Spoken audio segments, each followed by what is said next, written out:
There you go, Chair Summers. I'm glad everybody's here. Call this meeting to order. I think we need to look at approving the minutes from our last meeting, January the 14th.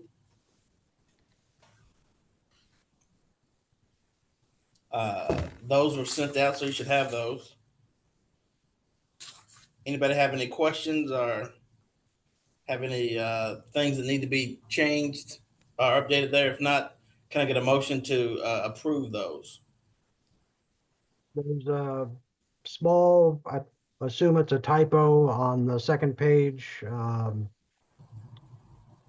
First bullet point at the bottom says maximum rent amount. I assume that's grant. Rita, did you see that?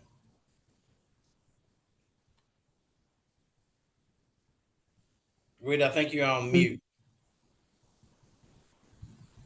Yeah, because I was eating chili. Okay, so I will make that correction. I'm going to pull it up now, Mike. I'll make a motion to approve with those changes. With that change, is one change, right? Yeah. Okay. Is there a second?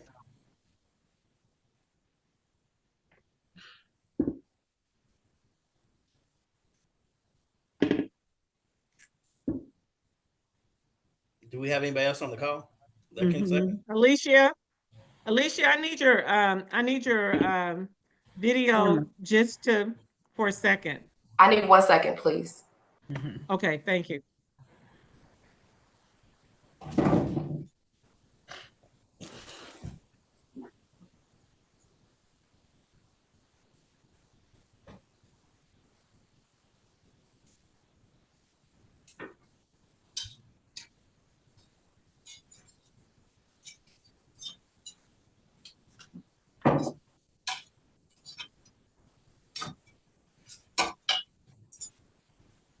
Laura's like a, on YouTube TV, they have like these, instead of commercials, they'll show like, enjoy your 20 minutes is Zen. Laura's like 20 seconds is Zen. I mean, you know what I'm talking about? You all seen those? You got the fireplace. It's like 20 seconds I'm just trying to stay warm. Yeah, I love it.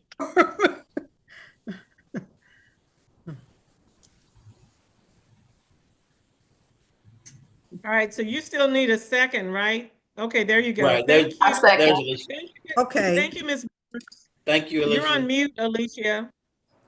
I said I second, Miss Rita. Thank you. Y'all know it's that time of the year. Y'all gotta let me multitask a little bit. I know it. Is there any other discussion? If not, all in favor? Aye.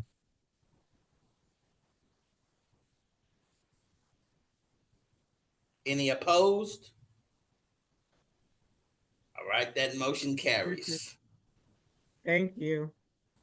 Now, looking at the financials for the month, when I looked at the balance sheet, the one thing that, I'm still pleased that, as far as the assets, the overall assets, although they're not growing as fast as they were with some of the expenses that we have, still grew close to $13,000, $12,500. So, I mean, we are still, the interest that we're earning from both accounts still offsetting expenses that we have. And you can see that when you look at the income and you can look at the balance sheet. So if you look at those individually, does anybody have questions about any of these expenses?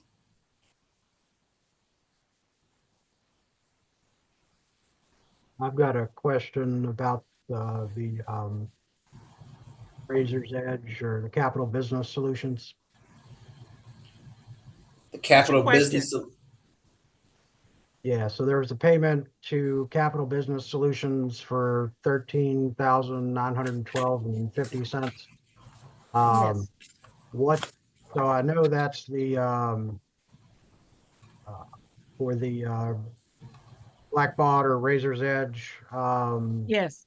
cloud? Like what exactly is included in that? Is that a one-time fee? Is that annual? What? That is Yeah. that's the first half of the total cost for everything we're doing with Blackball to transition all of our history for the last 4 years over to our system so that the Crow team will have access to that. That's the whole total cost. I mean, that's 50% of the total cost. So we have one more payment to do with them, and then we'll be done with that. And is there a monthly service fee past that, or is it paid for annually? What are the recurring It is a costs? one-time fee, total fee, and that is 50% of the initial. This is for the transition of the data. So no, we won't be doing any transition of the data with them once we get that turned over. And that's a good question, Mike. We had a call, I think, last Thursday. I think it was Justin. And so we have a clear understanding that we will have access for with all of our data by April, because there is a process that we have to go through. There's certain stages and certain training stuff that we'll have to go through, as well as the Crow team.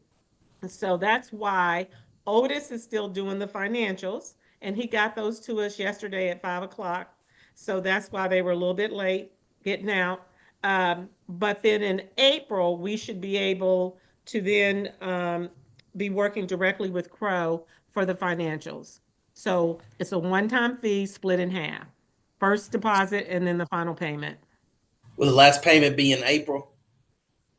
I think April. I have to look and see. Yeah, April. I think the last payment will be in April, but we will spend another 4 to 6 weeks beyond that working with them. And correct me if I'm wrong, Justin, but I think that's correct. Is that right? Yes, that's correct.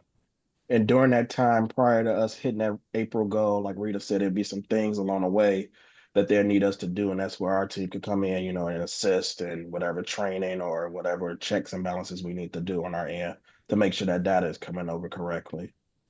Okay, so I want to make sure I understand it correctly. For this month, February, and then for March, Otis will be doing these.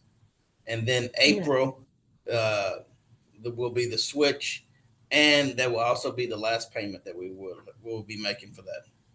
Correct. And since we do, let me just put this out there. When we say April, I don't know if it'd be the first week of April, the second, third, or fourth.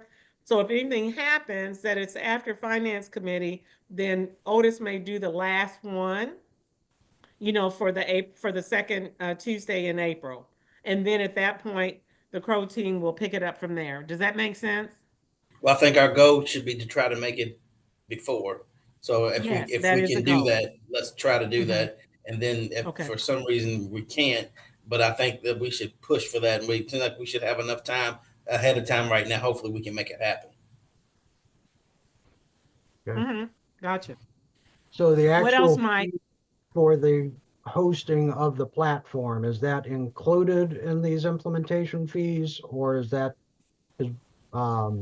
typically there's either like a quarterly, monthly, or annual fee for them for their servers and their monthly service? On the cloud. It's in the cloud. Let me not give you a wrong answer, but let me check that. For them, there should be nothing more. But I need to check on the other side. And Justin, I don't know if you guys have any thoughts about that, but I can get the right information and get that to you, Mike. Yeah, Mike, there is a separate subscription fee for the software. I can't recall how much that is. It was under the small purchase exemption. The contract with the vendor to move the data was a separate entity that is moving the data from one platform to another. But yes, there is going to be, I think it is going to be charged monthly, a monthly fee for the software itself. And that's typical. I can get that correct. I can get that accurate number. What'd you say, Justin? I was just gonna say that's typical that the accounting platform is charging some type of monthly subscription fee. Okay, so that's not included in the 27,000, that's just professional services? Okay. Thanks. Mike, you got any more questions? No. Alicia, you got any? Do you look at this? You looked at any of this? Do you have any questions on anything, the financials this month? I have no questions. Okay. If I don't have any further questions of those, can I get a motion to accept the January financials? I make a motion to accept the January financial records. Do I have a second? Second.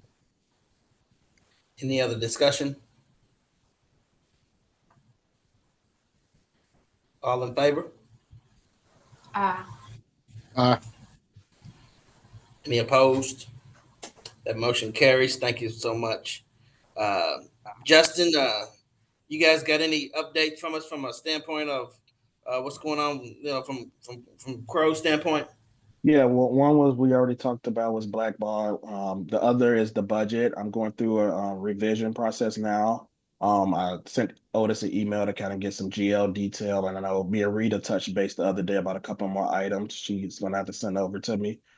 So my team will be looking to make a revised budget. Also, we still waiting on the funding to add to the budget as well. So that's still like out there as well. So, but everything else we should be able to start updating or revise for you guys and have that for you. So you got a lot of the expenses and things of that nature Yes, that yeah. you're ready to. Okay. So what we've been doing is looking at the historical data for 2024 and kind of coming up with an estimate, adding in some increases for certain accounts. Okay. Anybody have any questions for Justin? Is everybody here? Are you by yourself, or who else is everybody with you? Oh, I have Stevie is here. I think Chris is here. Yeah. Yeah, Chris Okay. is here. Yep. All right. Anybody? Do they have anything? Do they need anything? Or are we good? No, we're good. Justin's the man. All right. All right. Chip, what's up, man? You got something? You got some update for us? Yeah, no, actually, if you don't mind, Rita or Laura, if you don't mind just providing a little high level overview we did yesterday, and I'll fill any details. That would if be we need. Laura. Yeah. Laura. Laura, if you want to start with your updates, and Chip, if you got anything to add after that, that you can. Okay, I'm just gonna pause now to dovetail into what Chip was about to say. Yesterday, Rita, Amy, Chip, and I went to Frankfurt to visit Gary Morris and his staff at the Department of Revenue. We were talking about the first allotment from the state pursuant to the TIF. At this point, after some discussion, the attorney representing the Revenue Cabinet with Gary Morris's concurrence has agreed to review again the planned increment that was to be given to us as our first increment. We raised just a couple of thoughts about how they computed the allotment. So the matter is now officially a friendly legal issue. Their attorney and Amy will be talking, and it appears, based on their schedule for discussion and coming back with resolution, that we will know by the next Finance Committee meeting what that final figure will be. Let me add that the meeting was very amicable and productive. They appreciated us coming to Frankfurt to have a face-to-face with them. And they acknowledged some of the difficulties that they did have in just coming up with a preliminary number. But we're almost at the end of this process. So by the next Finance Committee meeting, we're projecting that we will have a number to share with you. That's good news. Mm-hmm. Yeah. Today, Chip, did you have anything you want to add?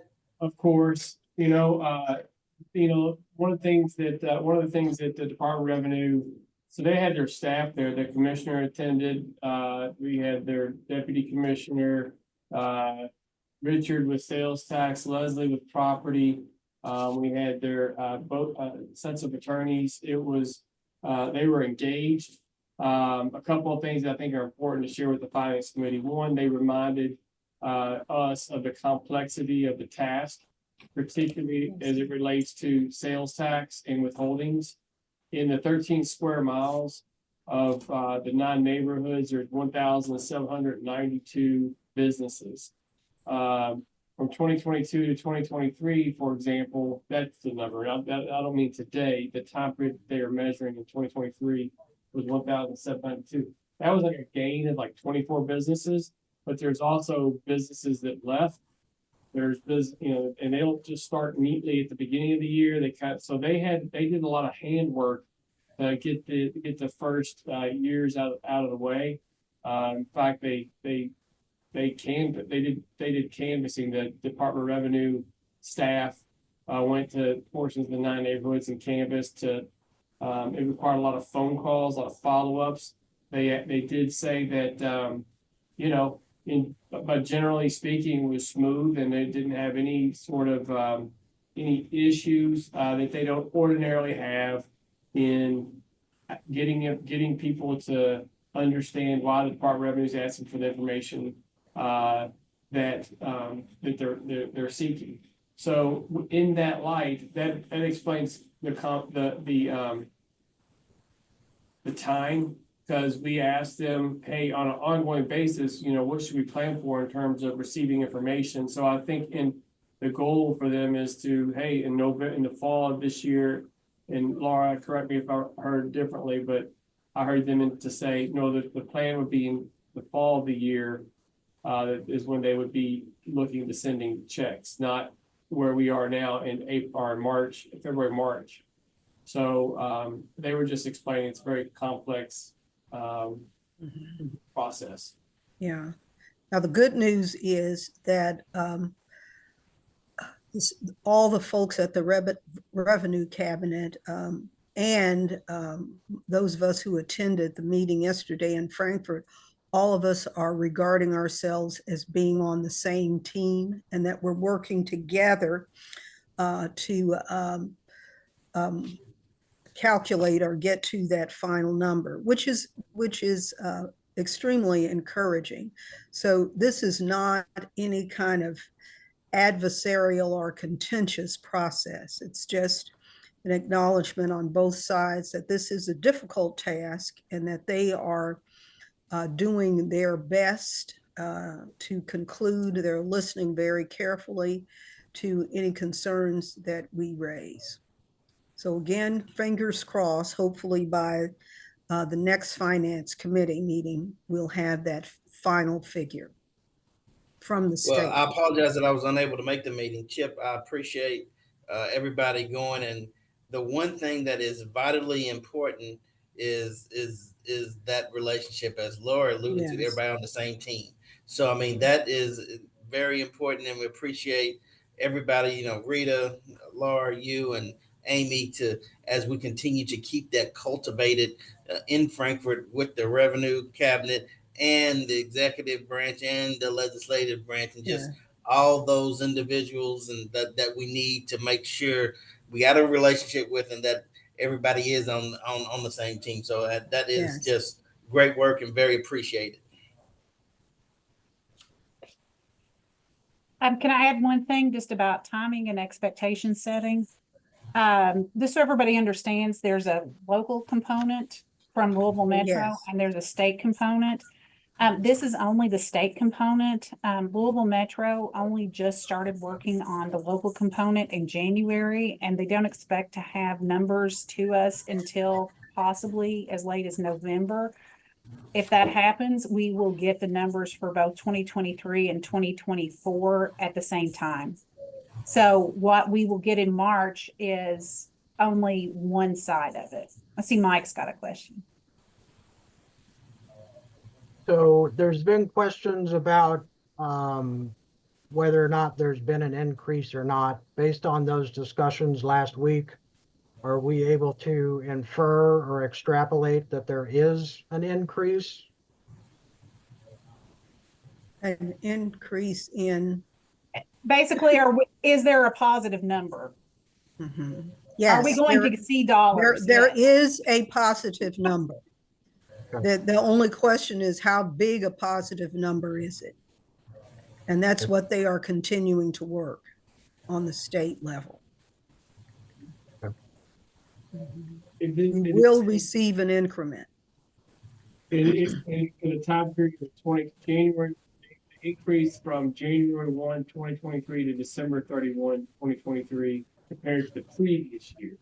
So any of these things that happened since then aren't going to be captured in that. Mhm. Yeah, that's important to remember. Yeah.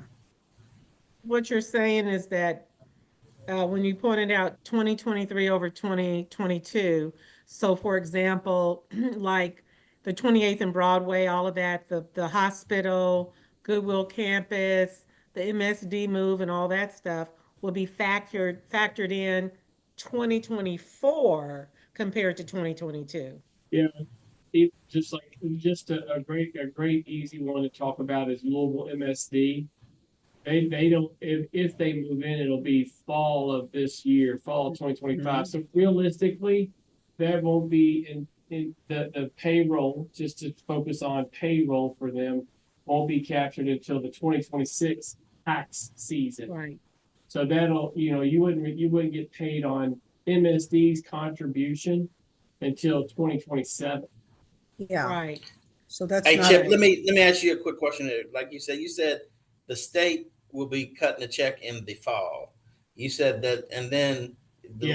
the city, Amy, is just now going to give us the number in the fall. Will they cut a check, or will it be some time? How soon will that check be cut? Do we know? Have we had any conversations? Since we should be to the point to where we've all understood process and at a good point, we can probably get the 23 and 24 check by the end of 2025. So by the end of this fiscal year. Yeah. Okay. Yeah. And, Any other comments? no.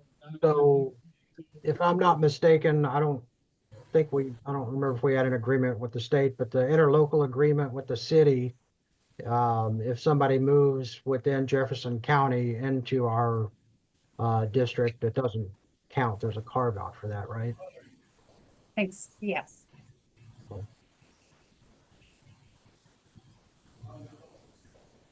Any other questions or comments? All right, Laura, do you have anything else you want to update us on? Just a couple of ideas that we want to posit with the Finance Committee today. And some of these thoughts, you've heard us discuss them before. I know Travis is on standby to do his report, but we have a couple of suggestions that we want to make that's based upon what we are discovering and learning as we're reviewing the applications that have come in. Now, regarding the neighborhood meetings that we had where people were telling us what they wanted us to do in terms of support for the neighborhood-based nonprofits, one of the things that we thought about was we want to recommend to the Finance Committee, and we're not asking for any action on it today. It's a thought that we're positing with you, a recommendation that we're positing with you for you to think about. And then we'll have a full discussion at the next Finance Committee meeting. But we think it would be a good idea if the board were to set aside a sum of money for grants specifically for neighborhood-based nonprofits, some of those organizations that folks in the neighborhood identified to us as out there doing good work, and they just need a little support. So if we had a $100,000 pool of money that we could use based on applications from these neighborhood-based organizations, the board would have some increased flexibility to touch more neighborhoods to help more smaller organizations. Now, the second thought that we want you to consider is, of course, our application process does include grants and loans. We want you to think in a more detailed manner about what qualifies as a grant and what should be considered as a financial loan. Our recommendation is any financial request that is from $0 to say $99,000 can be considered as a grant. Any request of $100,000 or above should be regarded as a request for a loan. And this is why we are suggesting it. Now, there are 501c3s, again, that are these neighborhood-based organizations that are fledgling or maybe very unsophisticated, and they are in need of some financial support. But there are 501c3s that have hefty balance sheets as well, that own property. Some of them have significant property ownership. So the question becomes, are these huge nonprofit organizations, should they be treated the same as these smaller organizations with less capital? Our position is, if you are a large nonprofit with a $1 million balance sheet and you own property and you are requesting from us funds of $100,000 or more, we should regard that request as a request for a loan. Okay. So those are the two recommendations. And again, just think about this. If there's anyone who after the meeting today, you have a question or a concern, or you want a little bit more detail, just please give me a call. I'd be happy to talk with you about it. But these two recommendations are based on us trying to be true and consistent with the information that we receive from the folks in the neighborhoods as we were going to these neighborhood meetings, you know, and it fine tunes the question, what's a grant and what's a loan? Anybody have any questions, comments? So would that be on a periodic basis or a one-time set aside? What are we looking at there? Yes, and in terms of the funding for the $100,000 pool, I would recommend that it be annual, and that any funding that is not spent in one year can be carried over to the next. And again, that $100,000 pool is for the smaller neighborhood-based nonprofits. Anybody else have any comments, questions? All right. Thank you, Thank Laura. you. That was Thank good. you. Travis, Hello, everyone. How's everyone doing today? good. Doing well, sir. All right. I am going to share my screen with you all and give you an overview of where the applicant process is at this time. Let me know when you can see my screen. Okay, there. Okay, so as Laura recently stated, as the applications come in, there is a huge discrepancy between the grant requests and the loan requests.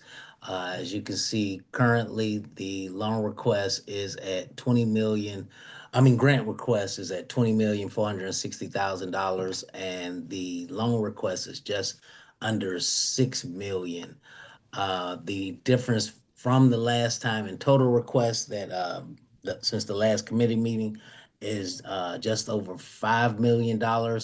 And as Laura stated, some of these grant requests are coming from large organizations, some of them even national organizations. There's still a $5 million worth of requests in the pipeline as we speak. Both will be in the form of a loan, but what's been communicated to us that both will probably have a grant portion in that request. So say if that entity is looking to request a $1 million loan, $800,000 grant loan, and then $200,000 grant for a total of $1 million request. So those requests are still out there, but we've met with these organizations and provided them with some information as far as the application process goes. Any questions on the request total thus far? All right, we'll move on to the program stats. The number of applicants currently sits at 17. Since the last finance committee, that is an increase of 3 organizations total. The number of small businesses, 6, number of nonprofits, 7, traditional enterprises are 4. That funding request range still sits between $30,000 and $9.5 million. As we said, we have a couple of entities now in the pipeline. We also have a couple of resources in the pipeline that will assist some of the small entities that Laura mentioned that need some undergirding as far as legitimizing their organization, whether it be nonprofit or for-profit. We're meeting with the for-profit resource tomorrow and the nonprofit resource next week. And more than likely at the next finance committee meeting, we'll be ready to present what they're willing to do as far as working with some of these smaller entities from the area that actually just need some legitimizing of their organization. As far as the requests coming from the respective neighborhoods, we have 2 from California, 1 from Parkland, 1 from Portland, 5 from Russell, 5 from Shawnee, and 3 that have not designated an exact address, but we know they will be within the 9 neighborhoods of the West End. Any question on the program stats thus far? Let me ask you something. When you say 3 that haven't designated, what does that mean? What does that mean? Good question. So these entities are saying, yes, I'm going to be more than likely somewhere in the California neighborhood, but no, I do not have an address. We have not begun to select the site location. So therefore we mark them as NA, because if they do not have site control, or at least the idea of the location, then we're not counting it as. I would, then they really not there. From my perspective, is that? Well, they have applied. They filled out. Well, I'm saying I agree that they have applied, but they're not in the locations. They're not in any location. They're not in any of the neighborhoods. Yeah, I agree. And one of their recommendations is to immediately provide either an exact location of where the entity will be at, or at least a site acquisition strategy. So that's one of the recommendations that they're given after they apply. We don't reject any of the applications, but we do provide recommendations on what their next step should be. And for those 3 entities, that is at the top of their list to identify the actual site. Okay, so we can dive Travis, are these, yes, for another level of clarification, are these 3 entities new businesses? Or are they existing businesses relocating in the 9 neighborhoods somewhere? It varies. One is a new business. One is a business that's been operating, but has not had a storefront location. And one is a national organization that has requested funding, but has not identified the site, nor have they shared a project plan, budget, nor timeline. So does that help, William? Oh, go ahead, Laura. I was just going to say, regarding the entity entities that have not indicated their location. The Finance Committee will not receive a recommendation for funding from any entity that does not have an identified location and proof of legal right to be in that location.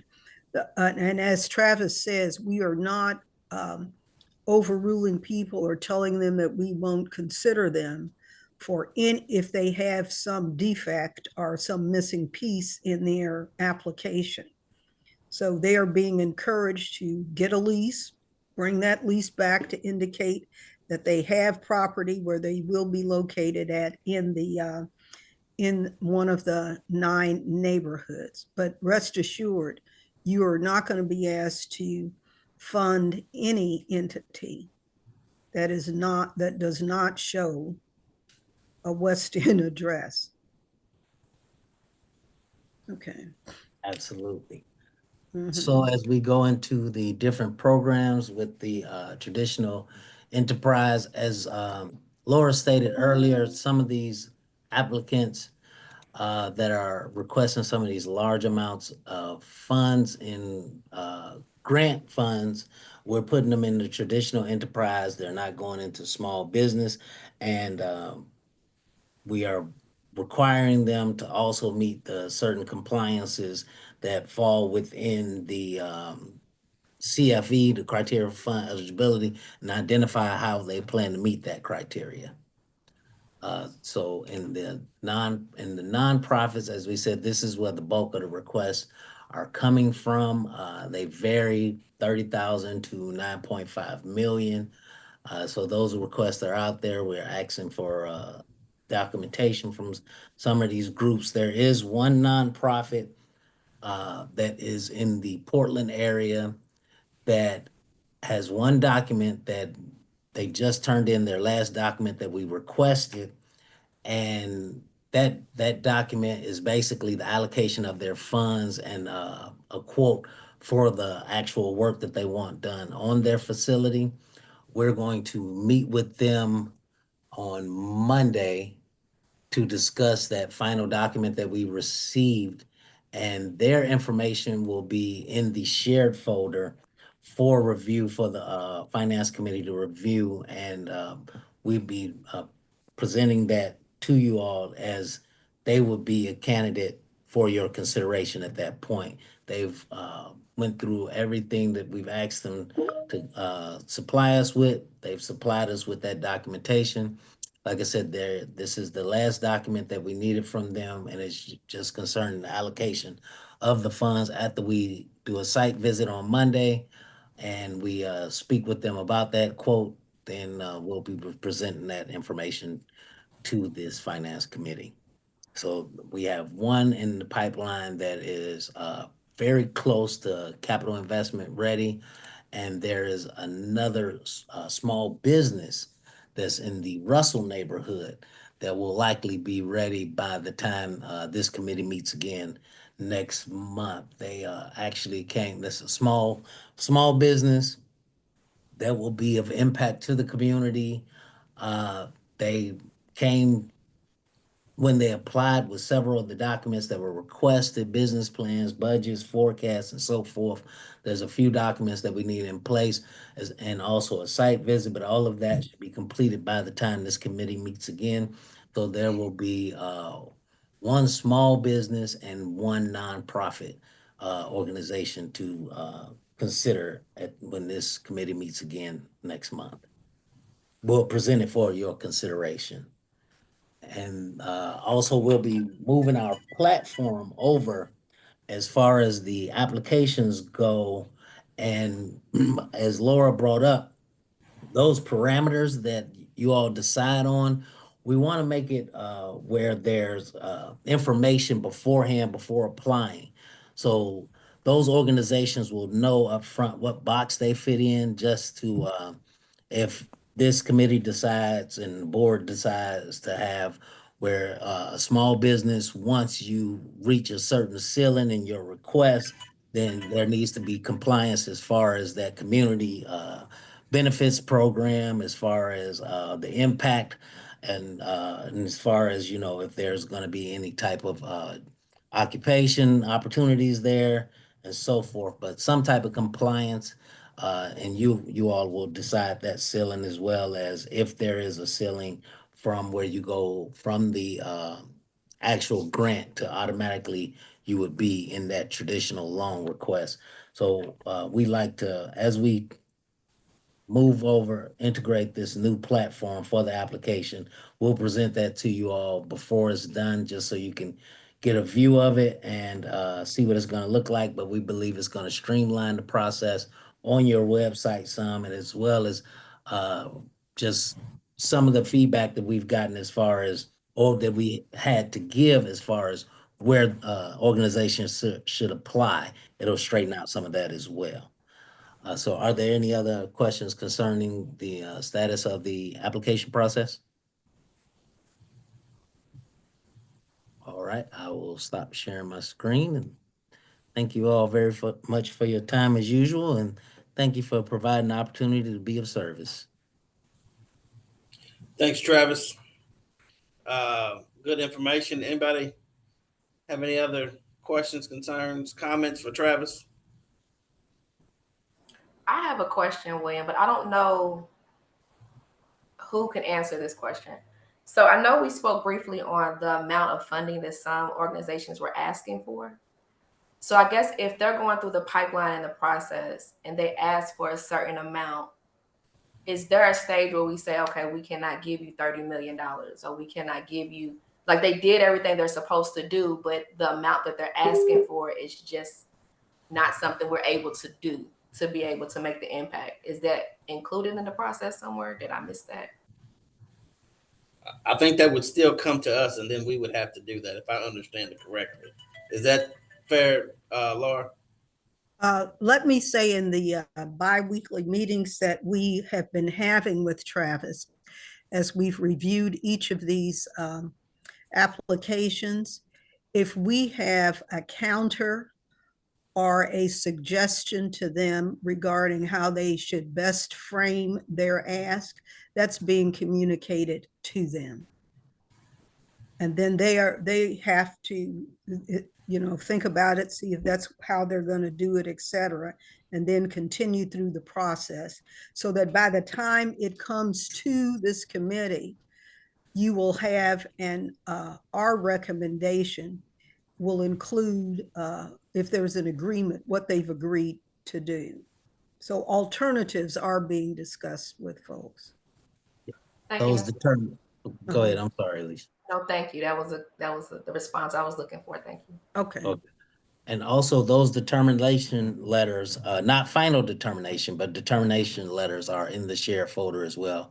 I know that some of you asked for access to that folder. If anyone is having trouble getting into it at all, please let us know, and we'll do whatever we can to make sure that you get in there. And let me add to that, I have submitted all of the finance committee email addresses. I don't know that and I will add the Crow email, the accounting email addresses. So again, like Travis says, if anyone, Mike, have you tried to get in? Yes. Have you had any issues? No. I've read through all of the applications, but I was going to speak on, like, the bi-weekly reports are in there, and the work that Travis and his team are doing. The reports are great. I feel like I have, a real handle and knowledge of, what processes happen with each application, what their recommendations are for, moving them forward, what obstacles there might be, what the applicant needs to do to overcome the obstacle.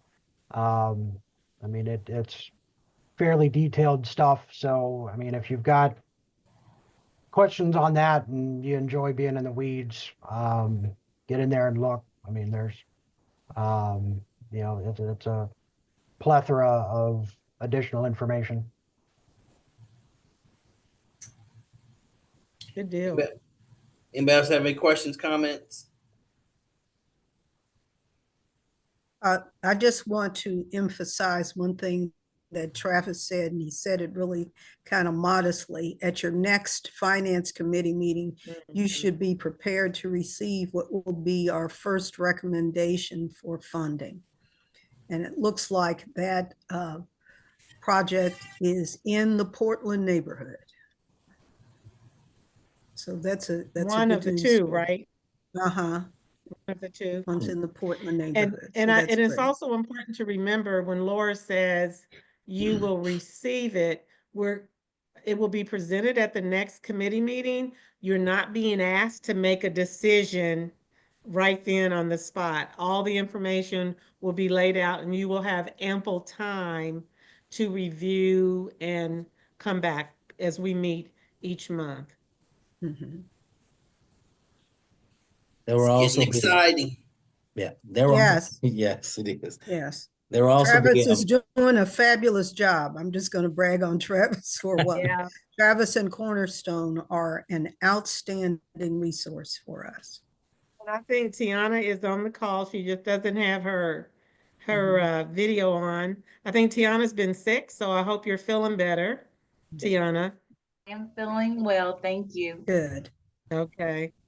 and But Travis, man, like we appreciate everything you're doing, and like I said, man, looking forward to the next meeting and look at these recommendations and see how we can move forward. thank you all very much. And as always, it's a pleasure being of service. And when we present that information to you at the next meeting, it will also be in that shared folder for you all. At that time, all of their documentation will be there for any of those that have asked for access to that folder for the review. Good deal. Rita, Laura, Amy, y'all got anything else we need? No, I do not. I think we're good. Mhm. Nothing here. Thank you. Well, if nobody else has anything that needs to be said, can I get a motion to adjourn? So move. So move in a second. Thank y'all. Appreciate it. Did we You can freeze? say the question is on adjournment. Without objection, we are adjourned.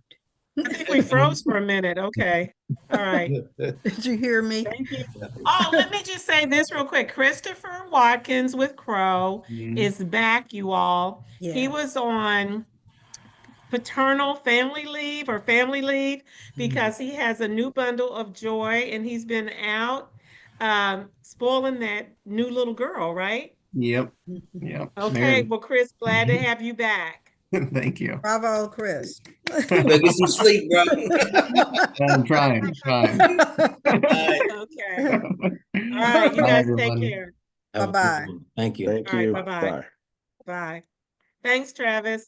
Thank you Tiana. all very much. Have a good one. Take care. Okay, you too.